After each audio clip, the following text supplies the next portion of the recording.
So, awesome stuff. All right, so we're going to kind of continue that frame of mind by talking about my perspective on building a launch team.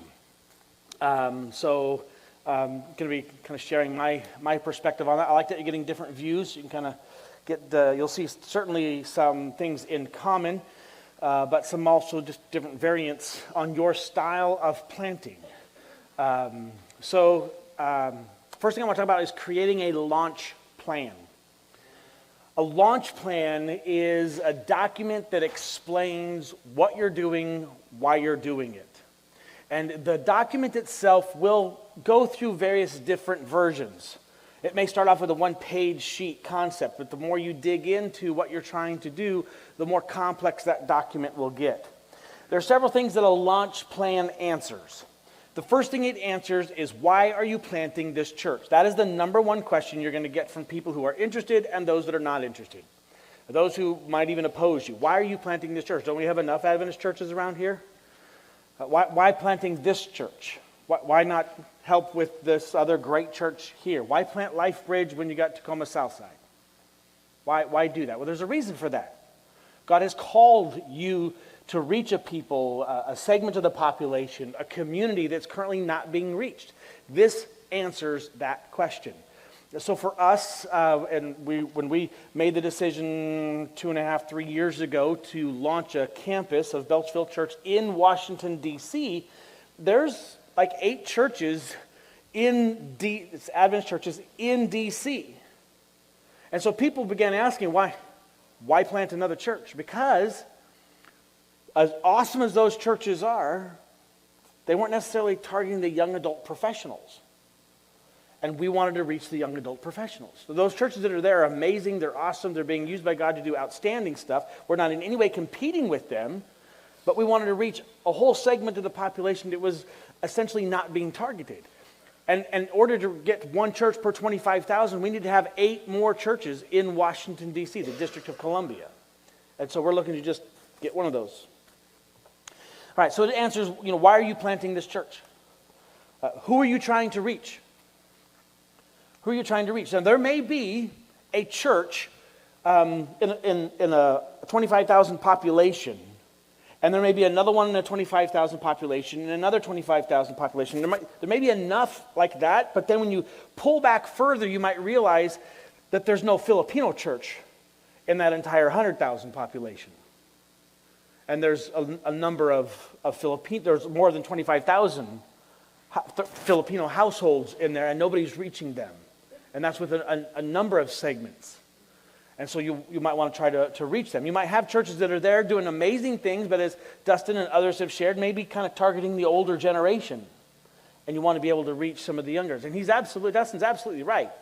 You're trying to reach the younger generation. If you have that attitude, we don't do things around that, they are going to respect, the younger generation is going to respect the older generation, and they'll just keep their mouth shut and they'll walk. It's absolutely true. So who are you trying to reach? Who's going to be planting with you? Who's going to be planting with you? And this answered in several ways. So are you a volunteer lay pastor? Are you a pastor, paid? Is there going to be any volunteer lay pastors if you're a pastor with you?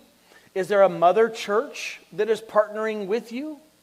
I think it's important to put in this document that you are supported by the Washington Conference or Northern California Conference or Nevada-Utah Conference or whatever conference you are a part of, that's in there. So people know you're not just some weird thing, but you actually are getting the support from them. How much is it going to cost? This you may not have early on. You'll have various different versions of this document. But later on, you'll have a better idea with this, right? We talked about when you have your launch day, and you now have the picture of what this is going to look like, depending on the model of church that you're going to have. Now, when you backpedal from there, you realize all the costs and expenses it's going to be to launch on that day. You want to put that in not detailed, specific line-by-line item, but overall general categories, what it's going to cost for you to be able to launch this. I'll explain why that's important in a minute. And how is it going to be funded? That's a great thing that the North American Division, Pastor Jose, the ministerial team of the North American Division did a great job really fighting to get some church planting resources. out to local churches. It's a great head start. Washington Conference and I know Northern California Conference have resources to help, but you're going to need to find some other income sources. Your launch team, those who are joining you, will begin helping, but you may have to find some other places of doing that. That's something this document may answer. What kind of church will it be? What kind of church will it be? Is it going to be a home church? Is it going to be a larger church? Are you going to be more of a contemporary style, more of a traditional style? Although don't fall into the traditional contemporary categories. It's not about that. But it's identifying who you're trying to reach, and so therefore this is the kind of church it's going to be in order to reach these kinds of people. So people say, oh, I didn't realize it was going to be in Chinese. But that's who we're trying to reach. So how will you build your launch team? How are you going to build that launch team? So you have you with a vision today, and you're going to have a team of people that when that church goes to grand opening, how are you going to build that in there? So this launch plan answers those questions. The purpose of the launch plan, you want to have something clear and concise in writing. This is it's a document, and again, it'll take many different forms. Clear and concise in writing. This is who we are. This is what we're doing. This is where we're going. It focuses your vision. This helps you focus your vision, because eventually you're going to get people with lots of ideas of things to do, and you need to be able to say, but this is what we're about. But this is what we're about. But this is what we're about. Especially when you get those people with their personal agendas, and they always show up. They love coming to church plants because there's a chance for them to get in the ground floor to do what matters to them. Fundraising mechanism. This is an outstanding fundraising mechanism. Here's one of the obstacles that you will have, aside from finding the facility, which is a huge obstacle. Funding is a big obstacle. The conference, the union, the division, we have some resources that we make available, but it's not going to be enough to launch, and then you need to have a yearly budget to go from there forward. You want to have this document in order to help you raise funds. Because you'll have the opportunity to sit down with people who in no way are going to be part, personally, of your church plant. But because you're trying to reach this segment of the population, they're willing to help fund you do that. Because they believe in your mission. They believe in your vision. And though they might not even live in your state, they'd be willing to help financially contribute. And so when you have a really nice, concise, well-explained, nice-looking document with the budget in there that explains what it costs, you'll have the opportunity to sit down with some people, potential donors, and ask them if they could be willing to help financially make this happen. It's a huge, huge resource to do that. It's a great recruiting tool. Here's what we're doing. Here's a basic idea of what we're trying to accomplish, where we're trying to accomplish it, etc. Look it over. I'll get in touch with you, or get in touch with me, and we can maybe sit down sometime for lunch or coffee or via Zoom or whatever, and talk about it in greater detail, and I can answer any questions you have of what we're doing and how we're trying to do this. It is also a great way to get feedback from experienced church planters. Feel free to send them to, I know I like to receive your launch plans. Send it to me. I'll read it over. I'll send you 10, 12 questions back just asking. Have you considered putting this in, or what about that? Maybe elaborate a little bit on that. I know Steve likes to get these documents as well. I don't want to speak for Dustin, but do you want to send them to other people who are planting or experienced church planters to say, what am I missing? And it's really helpful to get those missing segments. So at Beltsville Church, we were launching, as a result of COVID, we were launching an online campus. It's a campus specifically designed to reach people throughout the world, and it was going to be church. It wasn't a gateway to a physical service. It was the service. It was the church, not just a worship service. They had small groups, they did ministry, they did all this kind of stuff. And so we decided we were going to launch it as a full-on campus, not just something to get us through COVID, not just an alternative to coming to church. It was church. And so we created a launch plan for this. And it was very helpful in recruiting. I sent it out to to other church planters and say, what am I missing? And I had some real creative graphs to illustrate our discipleship process online and how it can eventually move to, if there's enough people in a community, a whole on-campus of Beltsville Church somewhere. And I sent it to Steve Letty, and Steve contacts me back. I don't understand this, I don't understand that. In my mind, it made sense. But when I put it on paper, it didn't transfer from here to here. So by sending it to somebody else, I'm like, oh, I see what you're thinking now, and it gave me a chance to elaborate on that. So it's very helpful for that. Of course, it helps with your priority focus. Helps you just kind of zoom in on what's the priority, what's the important factors, what needs to happen, and then, of course, helps monitor your progress. Where are we at? How are we doing? Are we getting all the funds that we need? Are we getting the number of people we need? Are we progressing it to the grand opening, etc.? Eventually, your launch plan will include a calendar, kind of a timeline. Not at first, in time. The document kind of develops. Well, Beltsville Church, we're I was there. A multi-site church. So we're one church with campuses, and each campus kind of functions. It's not my purpose of being here, but just kind of give you a quick explanation. Each campus kind of functions as a church in a district, although it's one church, one mission, one vision, one budget, a lead pastor, campus pastors over each of them. They all have the flexibility to do ministry in their own way, but we're all one entire church. And we were looking to launch a campus in Washington, D.C. So I put together, unfortunately during my sabbatical, not a good idea, I put together the launch plan, our mission, our vision, what we were trying to accomplish. This is what it looked like on the front. And this document was very helpful in helping to not only clarify the vision to our current membership, though they had voted that they wanted to do this is something they wanted to do, to help clarify for them. It was also a very helpful tool to explain to other churches in the area why we're doing this. We gave it to them. Here's what we're doing, and helped explain why we're doing what we're doing, why we're going to be planting a church down the street from you. And it was a very helpful resource for fundraising. Your experience won't be ours, but we got a lot of funding. That if we do it right, if they do it right, they'll be able to plant maybe even 2 more campuses after this one. And when we got a substantial gift to help make this happen, because people are like, we need to have a church like this in Washington, D.C., and we will help fund this. When the conference office heard about it, they said, that's enough money to cover a full-time salary. And I said, you're right. And they said, so you can hire a pastor if you want to do that. And I said, you're right, but that's not what I want to do.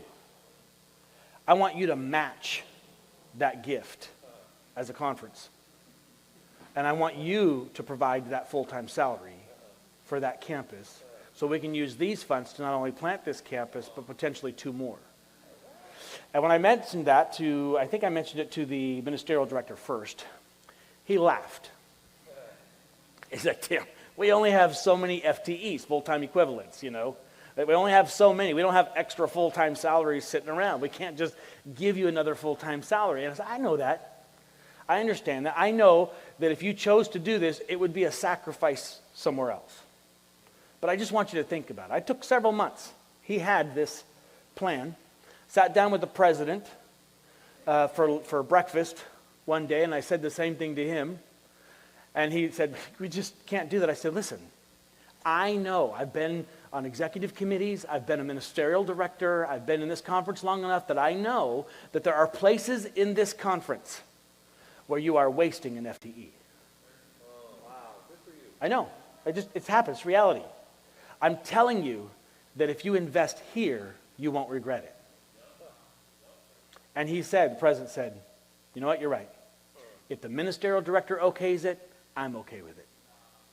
So then I got together again with the ministerial director. And I said, president's okay with it, if you are. Mom said I could go out. He says he's okay with it if you are. And I know it's tough. And I mean, I'm being respectful, of course. And he became a friend of mine and still is a friend of mine, whom I greatly respect and love and appreciate. But I said, eventually came down to over several months saying, this is where you want to invest. You know this is what we're about as a conference. You know this is where you know we need a church like this in the capital of the United States. And eventually he came back to me and he said, all right, we have the salary for you. And we're going to have to take it from somewhere else. I'm not going to tell you where.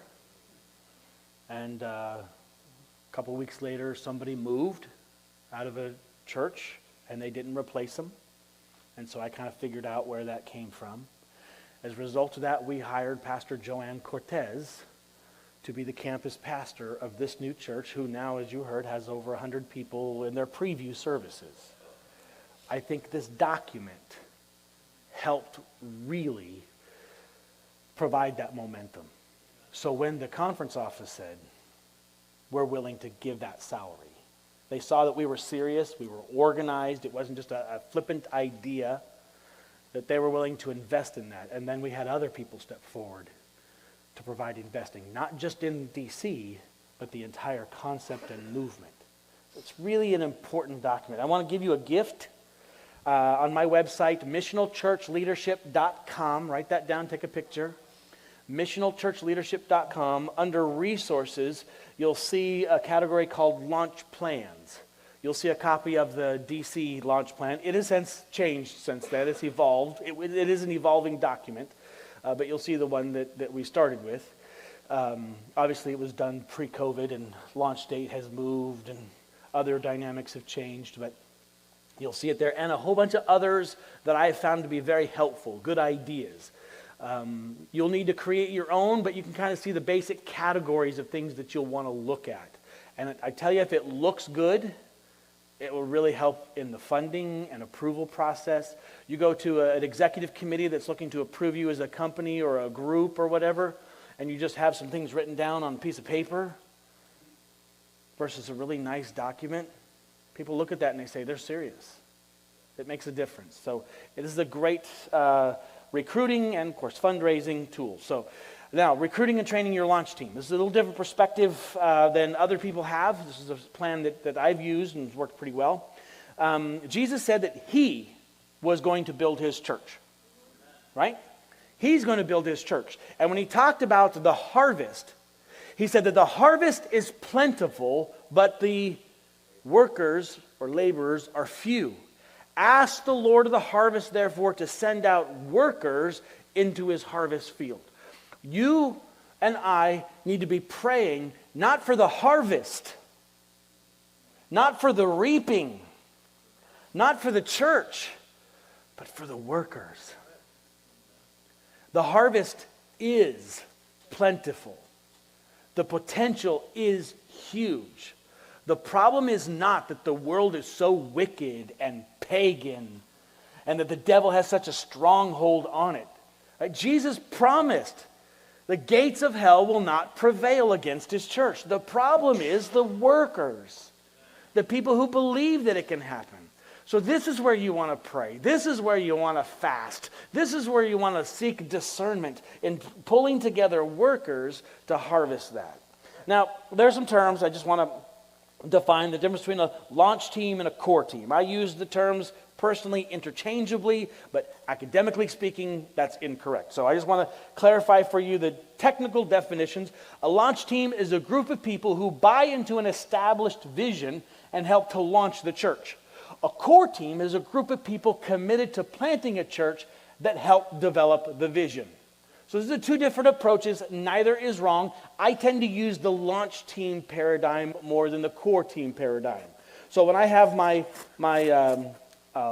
launch plan, the document, the vision is all laid out. What we're doing, how we're doing it, the general principles, that's all. Who we're trying to reach, where we're trying to reach, when we're trying to reach, that's all already figured out. I'm looking to recruit a team of people to help launch this new church or campus. Now, some people like to follow more of the core team model, where we've got this vision to plant a church here, and they start getting people together, and then once they get kind of a mass of, 6, 12, however many people, they then say, how are we wanting to do this? And they help develop that strategy. Neither are wrong. They both work. For me, I lean more towards the launch plan model. This is just mine. Not saying you need to do that. I lean more towards the launch plan model because I have a specific vision that I want to accomplish. And I want to equip and train and develop people to fulfill that vision. I struggle with people getting on board and spending weeks fighting over a name or a mission or parsing words. I just don't want to take the time for that. That's just my impatience for that. Some people like to do that and wrestle through with that. Here's what we're doing. Who wants to become part of what we're doing? There's lots of room to work out the details. Lots of planning and execution that have to take place. So, for the launch team, that's kind of what I'm thinking. A launch team is a group of individuals who believe in the vision that God has given. So when you're looking for a launch team, you're wanting to find people that buy into the vision. This group of people, this team, are going to help launch this new church. And this group establishes the expectations of worship, discipleship, and service. Remember, you're not just launching a worship service, you are launching a church that is discipling people.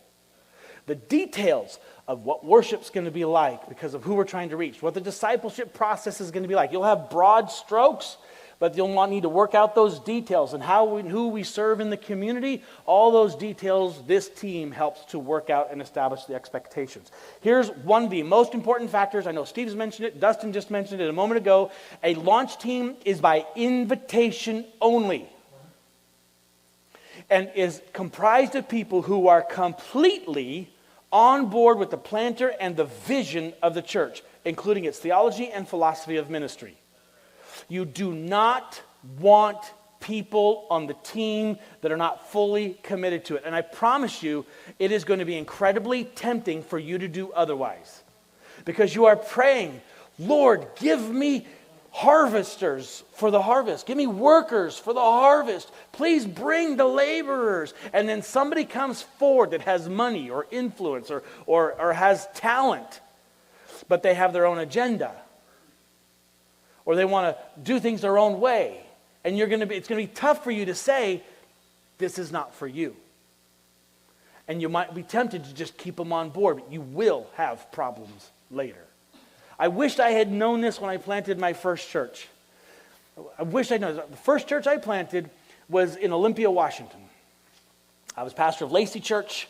We were growing, vibrant, 2 services. The next step was to plant a church. We planted it in Hawks Prairie. And I just said, whoever wants to be part of this, let's do this. Come on board. And I led anybody and everybody on. And I let this guy who was an elder of the original Lacey Church on board. And he always helped with PA. He was a leader, so I let him on board. But because we were targeting the younger generation, our music was different. And he was literally back at the PA board all the time, trying to adjust the sound from the worship team to make it sound less contemporary. It sounded horrible. So the worship team were like, dude, you're not doing this right. And he was like constantly negative. And then he started going back to the mother church and talking about all the horrible things that we were doing over there. I'm like, dude, what are you doing? And he eventually, we had this church come to us. And they were building a brand new facility. They came to us, the mother church, and Lacey, and said, we're building this church just down the street, and we've sold our old one, but it's going to be 6 months till we move into the new one. Can we rent your facility? Now, our church was anti-renting to Babylon.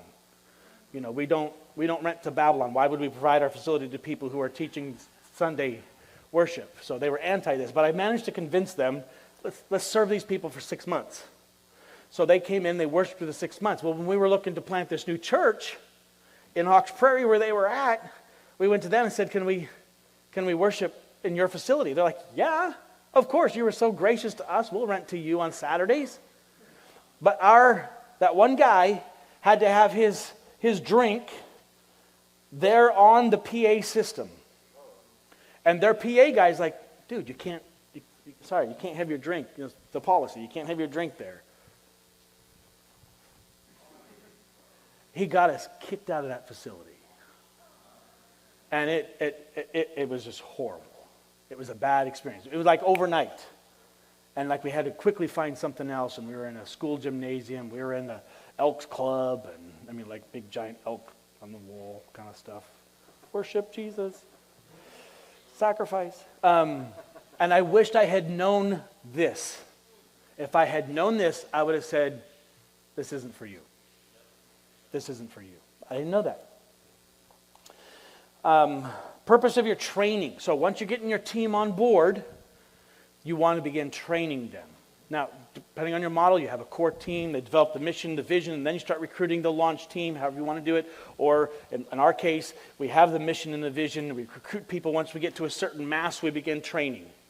And the goal is to create a combined DNA. So we are casting vision. This is what we're doing. This is how we're doing. This is our heart. So we are communicating to them, this is not for us, this is for the community. This church is not for us, it's to reach the lost. This is what we want. Now some people, when the training begins, they opt out. And we say, that's all right, we'll keep you in touch with you, and you're welcome to come to our grand opening and be a part of it then. But they're not part of this team. Fostering fellowship. We want these people to connect. This was a mistake that I made when we launched the first campus of Beltsville Church. Large church, doing really well, multiple services, and we decided we were going to launch a campus. And most of the people from this campus came from the original Beltsville Church. So we really kind of cut down in how much time we spend in fellowship together. Because all of them, 75% of them knew each other. And so we really cut down on that. So when we ended up having this grand opening, it was awesome, it was great. Tech Road campus, it's amazing, it's wonderful, it still is. But we all of a sudden realized that they all know each other, but they're not really connected together. They weren't part of the same social network together. And immediately it became clear that we undermined ourselves by not spending more time in fellowship. It was vision casting, it was serving, it was planning, it was execution, and we just kind of assumed everybody was friends with each other. They knew each other, most of them, but we didn't have that time for fellowship and connecting. And so do not undercut that. At training, you are, in many cases, if you just assume everybody understands what it means to be a disciple, how to disciple, and just let everybody just bring what their previous experience is, you're going to have whatever their previous church experience was. So we do training.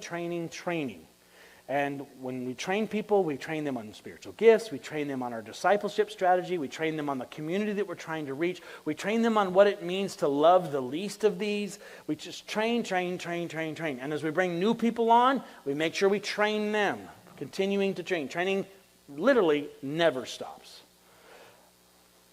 And then expanding the launch team.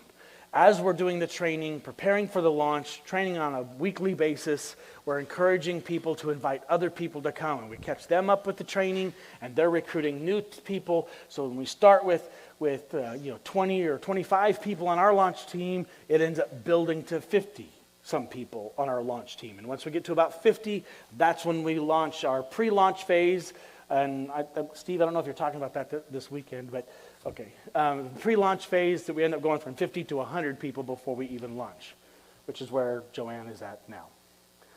So the launch team, this is what they're committed to. This is what we ask people to commit to be on the team. One is praying. Praying for the community, praying for more people to become members of our launch team, to become part of this, and praying for their unchurched friends, family, etc. Giving.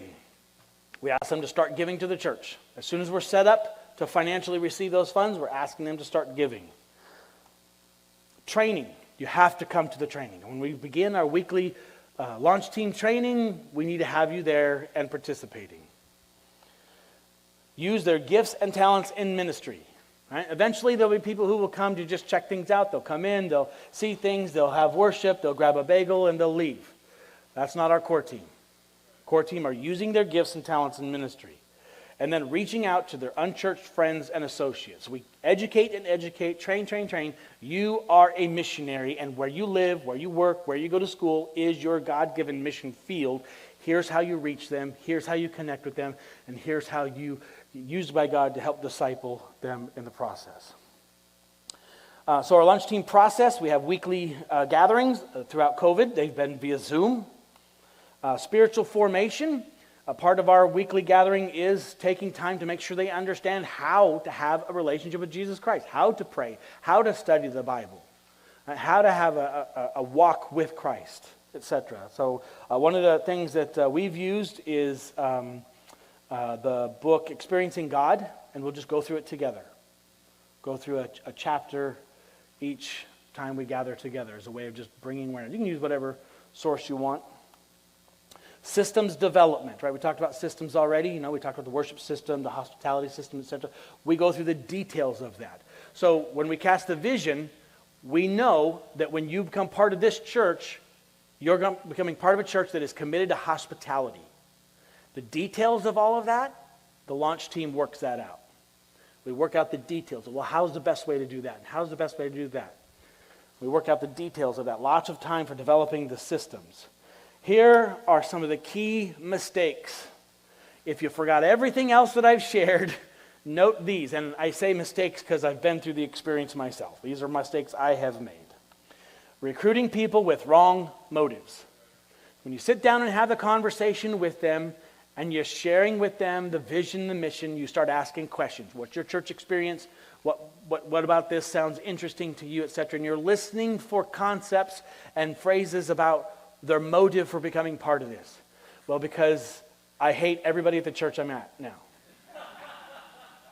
Right? Or the church I'm at now is boring. Well, what does that mean to you? It's boring. Well, I'm excited that this one's going to have worship services that I like. You want to dig into that a little bit more, understand that motive a little bit more. We might invite them to become part of this, but not necessarily the core team. So understanding their motive. But because here's my chance to do my ministry. All the other churches won't let me do my, health ministry or whatever ministry it might be. But here, I've got this ministry I'm willing to give you, or I can preach at your church. Literally had somebody show up. I want to become part of your church so I can be one on your preaching team. Thanks, no thanks. Too little time developing your leaders. You are going to be so busy getting everything done for that the temptation will be, we went through the training once and we're done. And the training was 5 weeks or something. No, training is always happening. It's always going, always training, always training. No intentional ministry placement process. Remember, every individual who has come to Christ has been given gifts by the Spirit. And your church should have a process of discerning what those gifts are and placing those people in ministry. Great, you want to become part of our launch team. Awesome, great. You're on board. On board with what? What are their gifts? What has God called them to be part of this body to do? How do you discover that? How do you place them into specific ministries? Not having a leadership pipeline. This is a key. We just have a bunch of people doing stuff and not having a leadership pipeline. So for leadership pipeline looks like this. So you have different levels of involvement in the church. We start with what we call a ministry grid. It is not the nominated committee process. It's just so people understand how we do certain things. So you have a Sabbath school superintendent, or whatever it may be called, who oversees the children's ministries of Sabbath school. Within that, you might have, as you're launching, you might have 3 different levels of children's Sabbath school. The youngest children, the elementary school children, and the high school kids. Maybe that's what you start with. You have a leader over each one of them. And then in them, you have a staff of people that serve.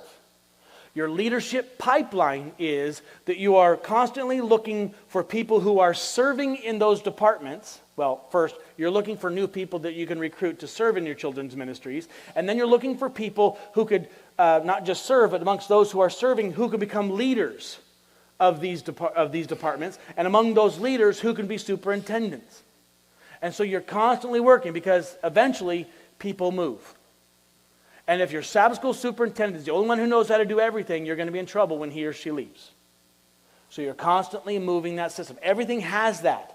Your AV system, your worship teams, your service projects, everything has that leadership pipeline, and you're constantly developing new leaders. What's beautiful about this is once you reach, 150, 200, however many people it is, you have all of these leaders that are equipped and trained so you can send them to plant other churches.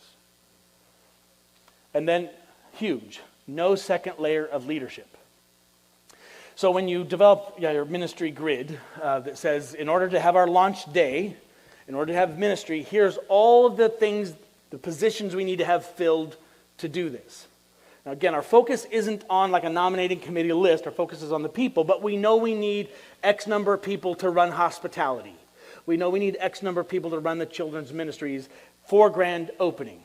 And let's just say for the sake of illustration that you need 50 people to do everything that needs to happen on grand opening.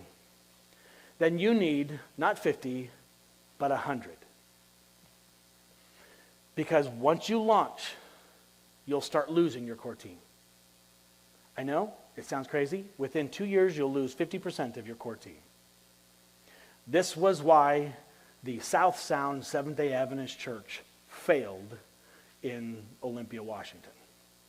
We had all the training, all the prep, focused on spiritual gifts, had all of our systems, and we needed about 50 people to launch. And when we launched, it launched amazing. We had the Sabbath school classes, we had worship teams that sometimes sounded a little weird, but once the PA guy was gone, that was better. And we had so many guests coming and doing evangelistic series and people making decisions and baptisms and baby dedications and outreach and service. It was amazing. And then all of a sudden, the worship leader gets a call into full-time ministry. So he and his wife moved to another state to become pastoral family. Who's the backup? There was no backup. I'd spent all my energy in developing he and his family and that worship team. So we scrambled. Well, let's get these people. Let's get them up there. Okay, they're up there. They're good. And then all of a sudden, our church clerk and our head elder, who was also in charge of personal ministries and superintendent in Sabbath school, right? Everybody kind of had a weekly responsibility and a Sabbath responsibility. She got a promotion that moved her to Vancouver, Washington. And so immediately we lost both of them. So who's going to do those things? Those are key things you need to have. Who's going to do those things? We hadn't trained other people to do that. We trained them to do that. So we pulled other people to do that. And every time somebody moved away, like the guy who was running the PA, he and his wife went back to the mother church. Many people just moved. Who had to fill in those positions? Current launch team members. So then it became, I can't do 4 things. Well, then no longer do this. And no longer do this. And then when we lost our facility, it just began this downward cycle. And the biggest mistake I made was that I hadn't developed a leadership pipeline or a second layer of leadership. So when we launched the Tech Road campus 5 years ago, I told the campus pastor, listen, we need to have about 50 people to launch this thing, which means we need 100 people to launch this thing. He's like, why? He says, because we're going to lose people. No way. Yeah. It's going to break our hearts when they leave. But they're going to leave. We don't know who they are. They're going to leave. The young adult lawyer who was a huge push for this. I mean, he had this vision before I even showed up. Right? He was one of the very first that says we need to be planting a church and looking for a church planter. Lots of money, lots of influence, heavily involved in ministry, young adult, amazing talent.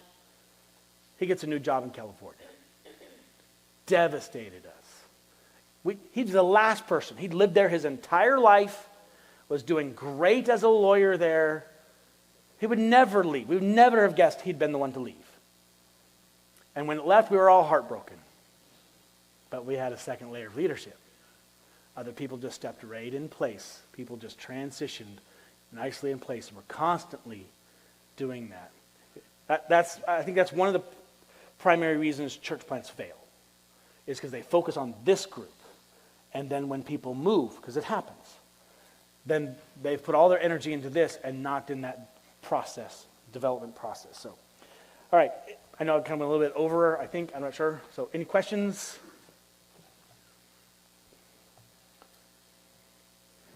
All righty. Well, that was good stuff. It's good to learn. It's good to learn. It's good to learn so that we don't repeat some of those mistakes. I know they're hard when you go through them, and they're frustrating, and it can be sleepless nights, but we don't have to repeat those mistakes. Any thoughts or questions for Pastor Tim when it comes to really the importance of training and equipping your core team? Oh, got a gentleman right here. Let me come on over. Thank you. I am just so impressed with both presentations. And what really stands out to me is that for those of us that are not in full-time ministry like you, what I've heard you actually say, though you haven't said it, is that you are calling for a level of excellence that we often neglect in the church. If you look at how we do it out in the world, and you'd actually somewhat say that we all work, the dentist example, right? That also hit me because I'm in ministry at my job, but just how we execute our job duties, it's amazing. I have a very hefty, busy schedule and job, huge responsibilities, and no nonsense. How I lead, how I train my teams, how we look at the mission and live it, and how we drive our teams, and we understand our PIs, performance indicators, very, very well. Yeah. So this level of commitment and passion in our team, I mean, we don't fight each other. We look at each other and we know what we are going after every day. But yet when we come to church, we tolerate mediocrity. We let people in wrong positions, and everybody's afraid of offending everybody. And I'm not saying we should offend people, right, but I think we should also pray for the gift of communication in such a way that we can still uplift each other and move each other. And so I'm just thoroughly humbled and impressed with how both of you have laid out how we ought to run ministry. And I think if we do, I think this is probably the biggest missing component in the church today. I think so. Because we have everything we need. Everything. All of us here, wonderful professionals out there. These are leaders. Amazing accomplishment out in the world. But in the church, we come by, sit in the corner, and we are okay with just this much. Out there, I am not okay with this much. Yeah. Good enough. Not okay. We are not okay with good enough. God, we should give God our very best. Very best. Yes, you mentioned that training is always happening. So after you have two layers of leadership. However, when he leaves, the position is already there. So how does training look like when you said training is always happening? After launching, do you still do that? Do you send them with a new person? How does that? Yeah, so I'll answer that in several ways. First, so let's say my training is, 30 weeks of content, whatever, just for the sake of example. And my launch team has come to a certain mass, so we start the training. At the end of the 30 weeks, we're not done training. The formal part of it might be done, but now we're focusing on all these other aspects of training. But maybe 10 weeks in, somebody new starts. So then now we're training that person or getting a group together and training those people. And we have people in the original team training them. And then once we launch, everybody's being trained through our membership classes, through our small group classes, as members are our leaders are training those underneath them and how we do what we do. So in our hospitality, when somebody says, yeah, I'll join the hospitality team, we explain to them why, in our case, why we have the food out that we have out, why we don't have quiche out for Sabbath. There's a reason for that. The food that we have doesn't require a fork or a knife. It's just, there's a reason for everything we do in our hospitality team, and those people are being mentored and trained in how to do that, so that when my wife just left, she was kind of in charge of the hospitality, somebody stepped into place to do that.